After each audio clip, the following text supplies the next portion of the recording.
सच्ची बोलना है। तो अब तुम्हें कुछ नहीं हुआ इसलिए बीएससी की थी, और चूंकि बीएससी हो गई थी इसलिए एमएससी करनी थी। समझ रहे हो? एमएससी हो गई फिर क्या करें? जब एमएससी हुई तब पता चला कि हो क्या रहा है। जब वो जेआरएफ हो गई, बोलो साहब पीएचडी कर लो, वो कहता है वो कर लो, वो कहता है वो कर लो, कर क्या लो? फ्रस्ट्रेशन में खोला था।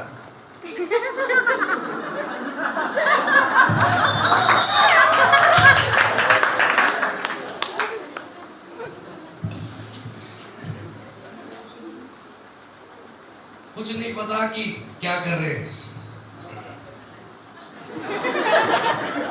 जो पता था वो यही पता था 10th के बाद कि मेडिकल करना है, इंजीनियरिंग में बेरोजगारी है। मैथ्स अच्छा वाला आता था, बायोलॉजी दिला दी। वो दिन आज तक का जूलॉजी समझ ही नहीं आई। वायलेंस से भागे, लास्ट इंस्टॉलमेंट जमा करा के पापा को बोला था कि यहाँ पढ़ाई नहीं होती, घर भी अच्छी होती है। मैं दिवाली बाद आऊंगा, नवंबर के आसपास। 3 दिन बाद फोन करता हूँ कि मैं अगले महीने आऊंगा। 1 हफ्ते बाद तो घर था। होता है भूमिका बनाते हैं धीरे धीरे शॉर्ट। और जब घर में घुसा, जो सबसे मोटी किताब थी क्लासिफिकेशन ऑफ बॉटनी जूलॉजी वाली, वो सबसे आगे हाथ में, बाकी सब बैग पीछे, ताकि आसानी से एंट्री मिल जाए। 3-4 दिन पढ़े भी थे मेहनत करके, क्योंकि डिसीजन लिया था कि घर पे पढ़ेंगे। हफ्ते भर में वैसे हो गए जैसे थे। तो भैया पता तो तब था कि क्या करना है, तब हुआ नहीं कुछ। तो बीएससी करनी थी, कर ली। केमिस्ट्री में इंटरेस्ट क्रिएट कर दिया था। हमारे गुरुजी थे जीएल जोशी साहब, वही स्टाइल है मेरा। तो लिखो बस, अपने आप सीख जाओगे। रोज के 5 पन्ने देखते थे वो रिएक्शंस के, चाहे एक ही रिएक्शन के 5 पन्ने भरे हो, बस करे जाओ, एक दिन सब अपने आप आएगा।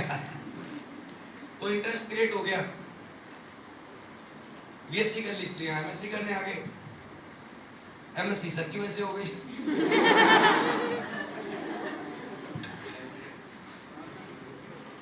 एक्चुअली पता ही नहीं था कि क्यों कर रहे, कोई बताने वाला ही नहीं था।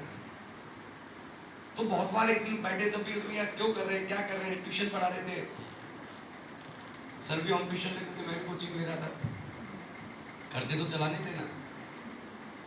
तब तक सर की भी एमएससी हो गई, मेरी भी एमएससी हो गई। पीडी शर्मा जी ने एक दिन बुलाया, क्या कर रहा है? अरे सर कुछ नहीं कर रहा, करने के लिए छोड़ा क्या है। 64.5% है, 65 भी नहीं हुई। बोला था कि महात्मा गांधी में चला जाऊं, ओझा साहब है, उनको ग्रुप थ्योरी में समस्या है। ग्रुप थ्योरी में समस्या है, समस्या तो यही से चालू हुई थी डिपार्टमेंट से। उन्होंने कह दिया तो जाना तो था ही, चले गए। वहां से पढ़ना शुरू किया। फिर दिन ऐसे बैठे थे, सर आए, हमारे एक फ्रेंड और हैं, कॉमन फ्रेंड नवीन गोयल सर, कॉमर्स के हैं, हमारे सीए भी वही है। सर उनको मिलाने लाए थे कि आप कोचिंग खोलने में इंटरेस्टेड हो, ये भी इंटरेस्टेड है, ये कॉमर्स का खोलेंगे, आप अपना साइंस का खोल लो।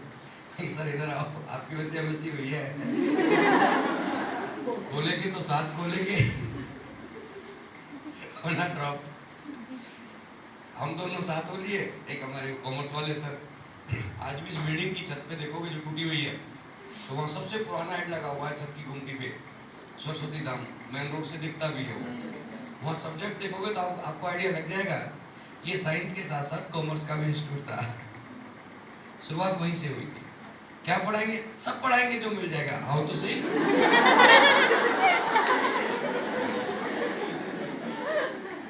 तो शुरू वहां से किया था। पहले मालवीय नगर में चालू किया था इसको, और वहाँ थोड़ा प्रॉब्लम आ रहा था, कनेक्टिविटी इश्यू बन रहे थे। तो फिर हमने ये जगह ली थी, सर ने सुझाया था कि यहाँ जगह खाली है, इसको ले लेते हैं। ये बिल्डिंग फुटा हुआ, ये हमारा पहला ऑफिस था, पहला लोकेशन था। इसको हमने तभी छोड़ा है जब बुलडोजर ने आके हमें भगाया।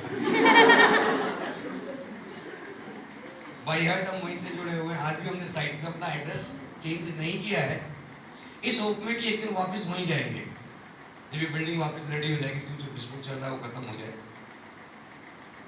गूगल पे देखोगे तो 16 भी मानव आश्रम में दिखेगा आज भी आपको, वो उसी का लोकेशन है। बस फिर यहीं बच्चे कहाँ से लाए, किराया कैसे भरे, समस्याएं तो चालू होनी थी, क्या करें, कॉलेज ज्वाइन कर लेते हैं दोनों। तो हमने स्टडी ज्वाइन कर लिया, सैलरी वहां से लेंगे, किराया इसका भरेंगे। अंदर थोड़ा पार्टीशन करना था, फर्नीचर तो लाना ही था छोटा मोटा, क्या करें, मैं करते जुगाड़। मैं अपनी सिस्टर के गया, ये अपनी सिस्टर के गए, 20-20 हजार रुपए लेके आए उधार। तो इसका वो एल्यूमिनियम पार्टीशन और फर्नीचर हमने शुरू किया था। ऑफिस की टेबल काउंटर टेबल हुआ करती थी, और बाकी टेबल जो थी वो वही होती है आपके पास जो लोहे वाली होती है, इसमें लकड़ी का वो लगा रहता है। 24 घंटे खुलता था ये सरस्वती धाम, 24 आवर ओपन रहता था, और करीबन 3 साल रहा है, 2005 से 2008 तक 24 घंटे खुलता था। मैं या सर में से कोई ना कोई एक एनी टाइम यहाँ मिलेगा आपको, इसी बिल्डिंग में यहीं सोते थे। नीचे शर्मा ढाबा हुआ करता था, आजकल टूट गया, बिल्कुल कोने वाली जो दुकान है जूस वाली, वो शर्मा ढाबा हुआ करता था। सर का मलाई कोफ्ता फिक्स है, और एक दाल 16 रुपए में आ जाती थी। 16 रुपए में भरपेट खाना खाते थे हम। कल वही दिन याद कर रहे थे खाना खाते हुए कि वो दिन थे, क्योंकि कल मलाई कोफ्ता ऑर्डर किया था बहुत दिन बाद। तो भैया यहाँ से शुरू किया था इसको, 7 स्टूडेंट थे अपने पास सबसे पहले, और उन 7 स्टूडेंट में 5 JRF थे, 5 JRF थे। पहला बैच 7 स्टूडेंट 5 JRF, जिसमें एक SPM रेखा सिंह, ये पहला बैच था। कह नहीं सकते हमारी मेहनत थी, क्योंकि हमारे लिए शुरुआत थी, लेकिन बच्चों ने बहुत अच्छी मेहनत की, क्वालिफिकेशन बहुत अच्छा था उनका। तो वहां से पुस्टअप किया, वहां से थोड़ा प्रोग्राम बदला। में क्या पता ही नहीं है क्यों पढ़ते हैं, हमारे साथ तो यही हुआ। राजस्थान में उन केमिस्ट्री क्या, कोई पूछे स्कोप क्या है, खूब से पूछा, 5 मिनट बोलने की स्थिति में नहीं है कोई कि क्या स्कोप है। फिर पढ़ा क्यों रहे हो भाई, पढ़ क्यों रहे हैं, बस वही था, एक क्लास पूरी हो गई, अगली क्लास कर लो। ये तो भला हो कि हमारे पेरेंट्स इस मामले में खुले कि आपको जो करना करो, कभी बाउंड नहीं किया, वरना बीएड कराते थे अब तक तो, कि भाई MSc हो गया बीएड कर लो, बहुत सिंपल सा सिस्टम है। हाँ, बस मेरे दादाजी का जरूर होता कि एक बार सरकारी नौकरी लग जाए, अगले दिन छोड़ देना। पटेल का पोता नौकरी लग गया, तो उनका इंटरेस्ट था सिर्फ एक नौकरी में, बाकी ठीक है चल रहा था। और वहां से पुस्टअप मिला हमें पहले बैच से। फिर एक प्रोग्राम दिमाग में आया था, फाउंडेशन, कि बच्चे को BSc 3rd ईयर से पकड़ो, उसको टारगेट सेट करो कि उसे करना क्या है आगे। ये 2 साल हम फालतू में NE5 करने के चक्कर में 7 क्वेश्चन पढ़ते और MSc कर लेते हैं, और ये वेस्ट हो जाते हैं 2 साल MSc के। तो ये चीज पकड़ी थी हमने, फाउंडेशन चलाया था कि बच्चे को हम MSc प्री, फाइनल, नेट पूरा एक साथ अटैच करते थे। प्री भी यही पढ़ाएंगे, फाइनल भी यही पढ़ाएंगे, और ड्यूरिंग इसके नेट की प्रिपरेशन भी यही कराएंगे। आउटपुट अच्छा मिला, maximum student during MSc net JRF हुए, क्योंकि ये 2 साल यूटिलाइज हो जाते थे जो ऑलमोस्ट हम खराब करते हैं। अब तो फिर भी बहुत अवेयरनेस है कि बच्चे को पता होता है कि वो नेट कर रहा है या MSc क्यों कर रहा है, क्या करना है। लेकिन मैं बात कर रहा हूँ 2005-6 की। रियलिटी ये है कि क्या ही कैटेगरी में, तो कैंडिडेट नहीं मिलता था, वैकेंसी निकालते थे, तो जिसने जो सिर्फ क्वालिफाइड है फॉर्म भर दिया वो नौकरी लग गया। 2005 से चालू किया था हम लोगों ने, अभी 2019, 14 साल का सफर है। अब पोस्ट के लिए फॉर्म भरो केमिस्ट्री में, एक पोस्ट पे 500 फॉर्म आते हैं, सब क्वालिफाइड और सब नॉलेज वाले। ये फर्क आया 14 साल में। मैक्सिमम जॉब्स राजस्थान में आउट ऑफ राजस्थान से ऑक्यूपाइड होते थे, जनरल कैटेगरी से, केमिस्ट्री नहीं, बाहर वाले आके आराम से ले जाते थे। आज स्थिति ये है कि यहाँ वालों का ही कंपटीशन इतना हो गया कि बाहर वाले को जगह ही नहीं मिल पाती है, क्योंकि ये फाइट कर रहे हैं। आपने देखो पुरानी फैकल्टी जितनी है, हमारे सब यूपी वाले भाई हैं, हमारे सारे गुरुजी यूपी वाले हैं, आरयूपी, अब रिटायर्ड हो गए। तब मैंने सर से पूछा था, पीडी शर्मा सर, वो भी यूपी से थे और मेरे गुरु थे फिजिकल वाले, कि सर चक्कर क्या है? बोले यहाँ किसी को केमिस्ट्री नहीं आती थी, या नेट क्वालिफाइड नहीं है, या सेट क्वालिफाइड नहीं है। हम क्वालिफाइड थे, यहीं से पीएचडी कर रहे थे, जॉब लग के पहले लग जाते थे, जिस कॉलेज से यूनिवर्सिटी से पीएचडी कर रहे हो, रिक्रूटमेंट निकलता था तो उन्हीं को प्रेफरेंस मिलती थी। आज टाइम बदल गया है, तो वहां से कुछ टफ चालू हुआ था, कोशिश करते रहे। सर ने जो मेहनत की, मैं तो देख देख के सीख रहा हूं, अभी तो मैं बहुत सुधर गया। सर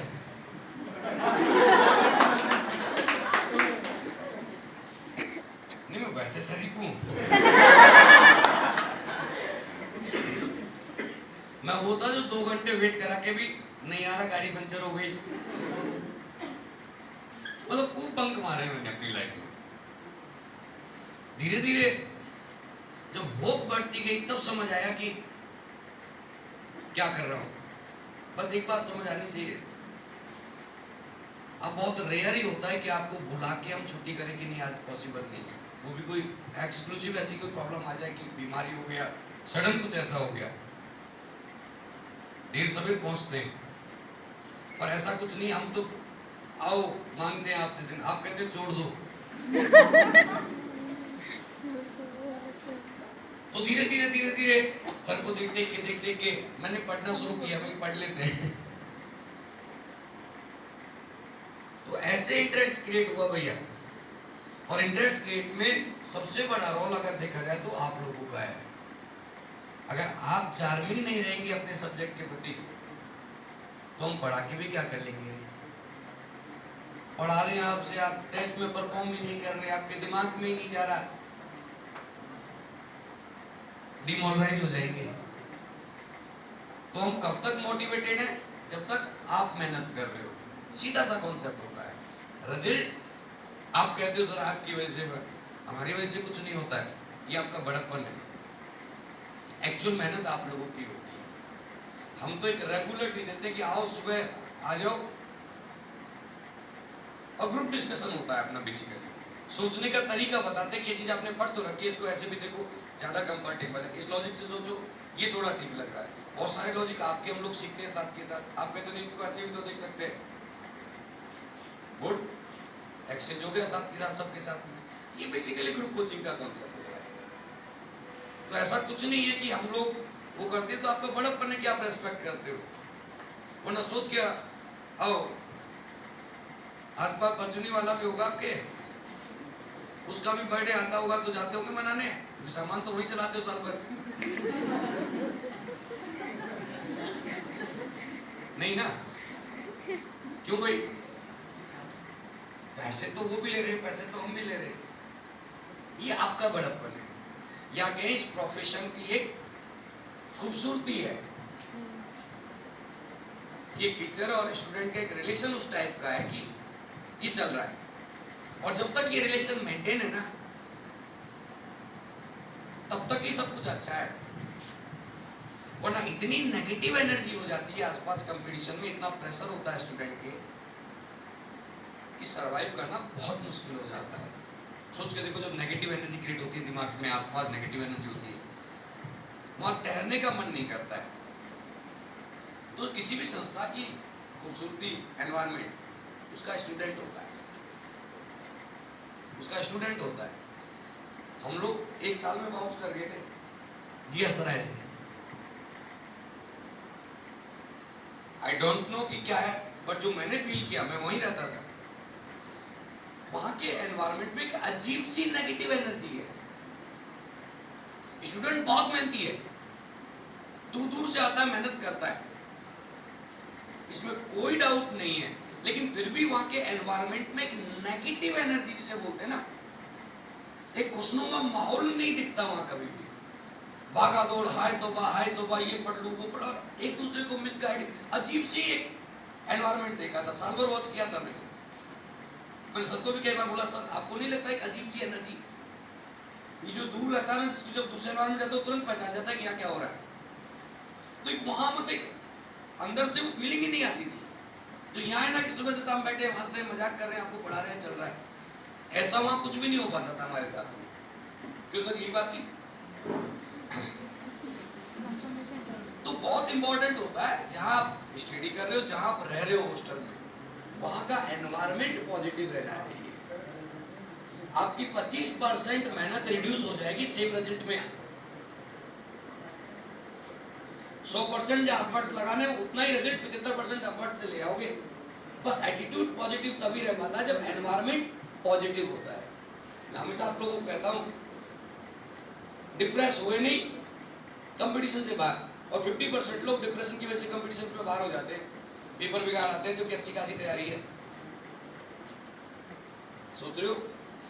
और भैया इस महीने के मिड के बाद से ये परेशानी आपके साथ आने वाली है, पहले बता देते हैं। अब जब सिलेबस लेंदी हो गया, एग्जाम नजदीक आ रहा है, रिवीजन भी करना है, टेस्ट भी देने, अब जोर आएगा और डिप्रेशन क्रिएट होने लगेगा आपकी। बस उसको अभी मत होने देना, बहुत स्मूथली अपने करियर को बनाओगे। प्रेशर ही मत डालो। जब भी लगे ना कि मेरी तैयारी नहीं हो रही, मुझसे नहीं निकलेगा, किसको निकालना है? हम तो केमिस्ट्री सीखने आए थे, केमिस्ट्री सीख रहे हैं, जिसको निकलना होगा अपने आप निकल जाएगा कंपटीशन। अपने ऊपर बर्डन क्यों लेते हो? कभी लेने की जरूरत नहीं है। मैं बहुत सिंपल सा कहता हूँ, बर्डन निकाल दो दिमाग से। पर इसका ये मतलब नहीं है अपने टेंशन हो रही है, दूसरे के सामने खोल के उसको और टेंशन दे दिया। संक्रमण नहीं फैलाना है, ये बहुत नेचुरल है आप लोगों में, हम बहुत भी करते हैं, तुरंत संक्रमण फैला देते हैं। कभी नोट किया होगा? इससे बचो, क्योंकि इसका मतलब हो गया आप नेगेटिव एनर्जी को और बढ़ा रहे हो। अब आप और फ्रस्ट्रेट हो गए आने वाले टाइम में, क्योंकि आसपास भी फ्रस्ट्रेट ही है। अब समझो चीजों को, इसलिए एटीट्यूड इतना पॉजिटिव रहा करो, मजा है, हंसमुख आराम से। जितने हम हंसते हुए देखते हैं ना, ऐसी स्थिति है नहीं हमारी एक्चुअल में।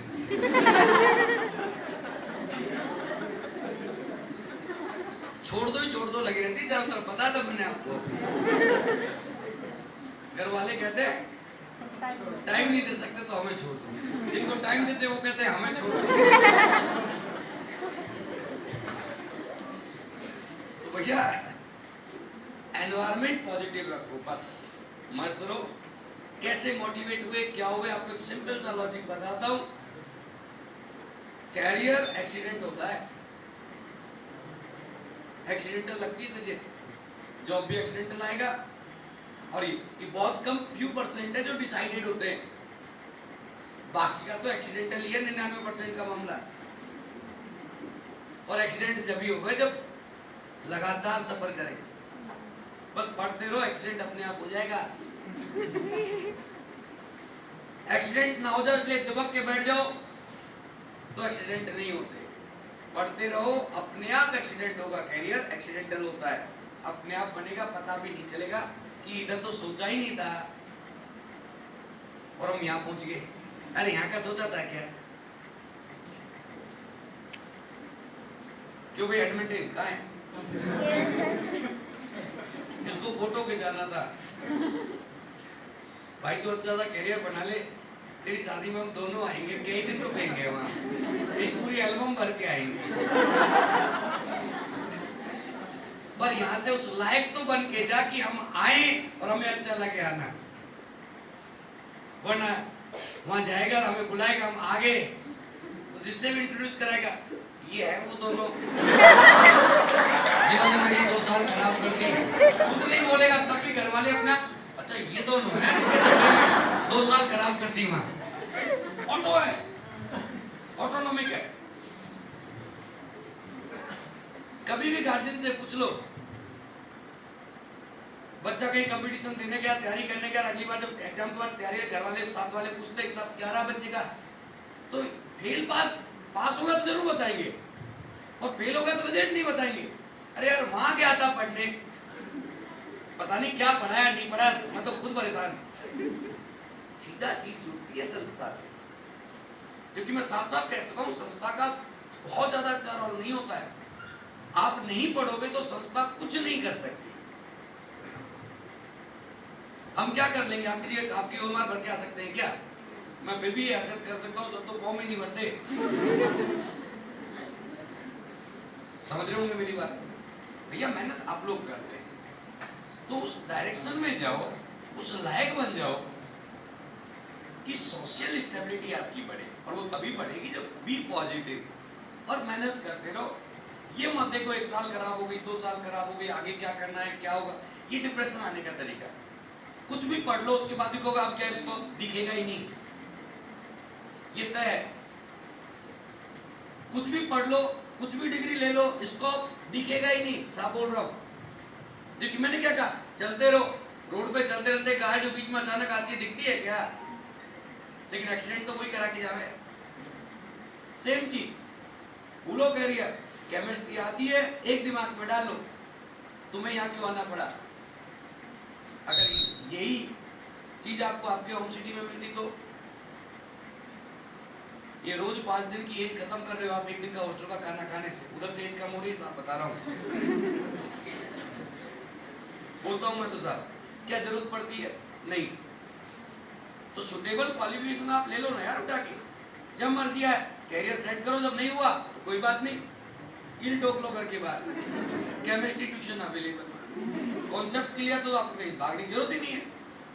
और प्राइवेट सेक्टर में और टीचिंग लाइन में तो इतना ओपन खुला हुआ है सेक्टर, इस कोने से बोलते थे हम पहले लगातार लाइन, अब तो उस रोड से जेलन मार्ग से हेलन वहीं से चालू होती है, दैनिक भास्कर से, और यहाँ तक लाइन से चलेगा। आप में टैलेंट है तो वो आपसे ये नहीं पूछते, कई संस्थाएं तो कितना लोगे, वो सिर्फ खाली चेक डाल देते हैं। एलन की खासियत है ये, अगर आप में टैलेंट है और आप सूट हो गए तो आपको किसी भी हालत में नहीं जाने देगा वो। सिंपल सा लॉजिक है उसका। बोलो क्या समस्या है आपको जो आप जानना चाह रहे हो? परिवार की समस्या हम पे छोड़ दो, और कोई टेंशन आपकी हम पे छोड़ दो, कितना चाहिए भर लो। आपके पास सिर्फ एक टेंशन होनी चाहिए, ये स्टूडेंट्स, ये उसका सिंपल सा लॉजिक है। और आज देखो उसकी ग्रोथ, एनवायरमेंट देखो वहां का, समझ रहे जो मैं कह रहा हूँ? वहाँ की फैकल्टी बच्चे के साथ लगती है, क्यों लगती है? उसकी सारी टेंशन है बोलो हमारे ऊपर छोड़ दो। आप तो बोलो क्या टेंशन है आपको? अरे तुमसे अच्छी केमिस्ट्री हो सकती है क्या?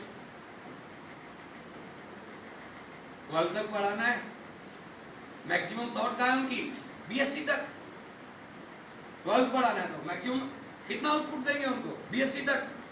जहां उनका खत्म होता है सोचने का तरीका, वहां से तो आपकी पढ़ाई शुरू होती है यार, एमएससी। समझ रहे जो कह रहा हूं?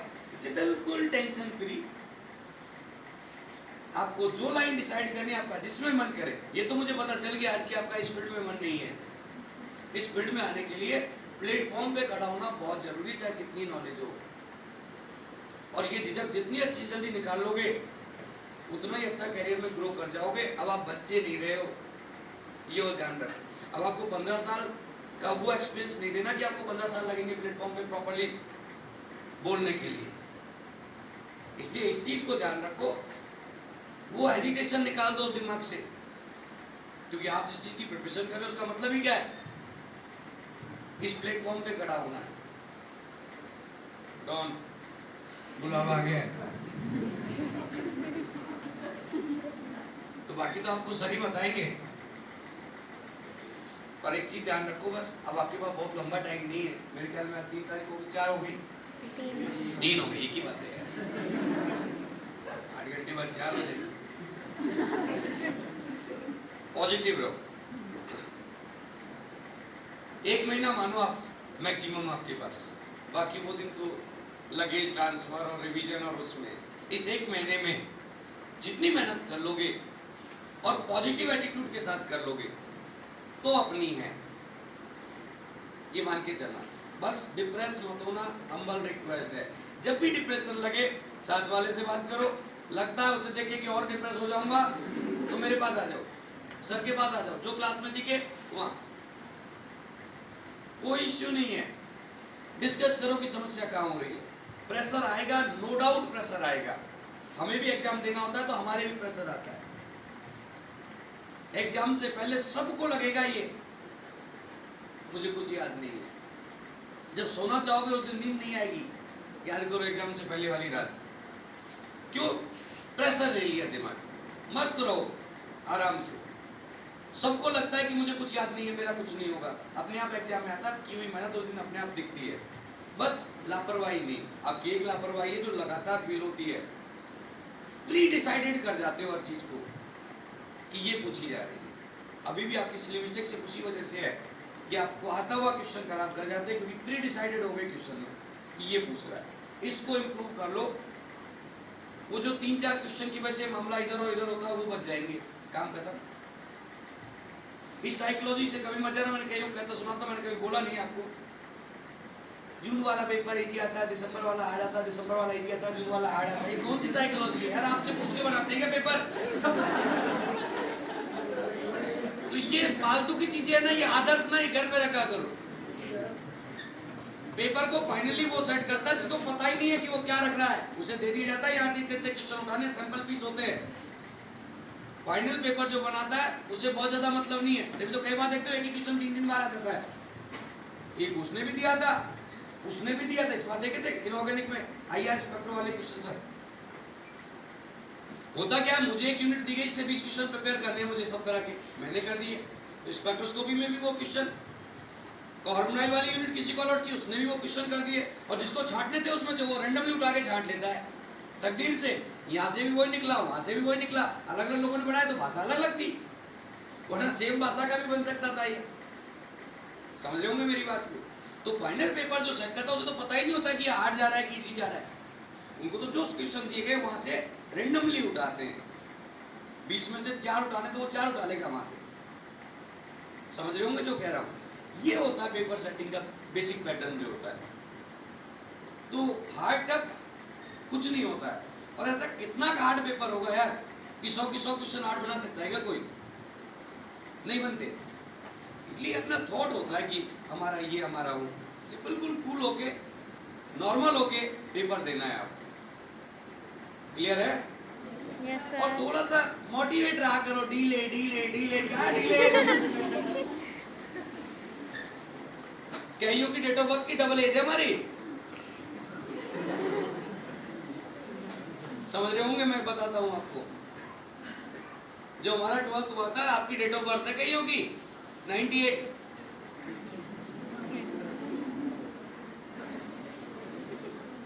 कमाल करते हो आप लोग। इसलिए बिल्कुल कूल रिलैक्स मुस्कुराते हुए, और ऐसे नहीं आज जोश आए आज जाके तो फूक पड़े और 3 दिन बाद वैसे ही हो गए।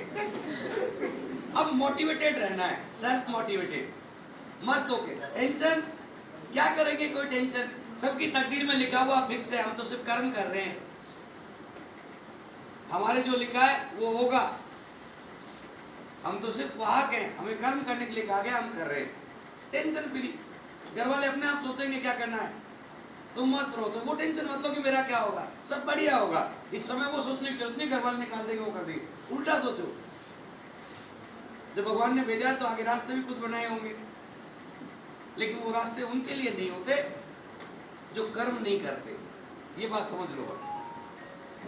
सिर्फ कर्म करो और मस्त रहो, डिप्रेस होने की जरूरत नहीं है। एक बार अच्छे से पेपर दे के आओ, फिर आप लोग बढ़िया सी पार्टी देते हैं। जो सर, पर पार्टी लेने वही आना जो पेपर सुधार के आए हैं।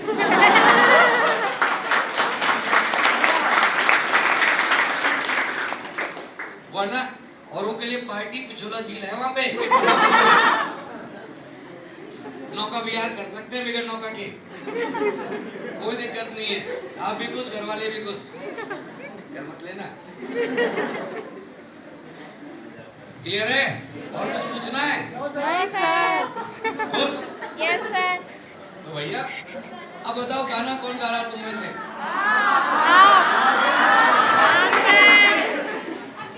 रानी मुखर्जी के भाई से गाना कब गा रहे हो? गाने का डिपार्टमेंट एक्टर सर का है। आप डांस कर लो, आप डांस कर लो। लगातार 4 से 5 गाने सुनो। जो तो सर आप डांस, सर का साथ दूंगा। सर आप डांस कर लो। देखो अब डांस वांस हुआ ना तो उसके बाद गाना वाना कुछ नहीं हो पाएगा, इसलिए पहले गाने वाने गा लो, फिर आपके मन की मस्ती निकाल देंगे, मस्त रहो। पर ये बताओ आप में से कौन परफॉर्म कर रहा है अभी? है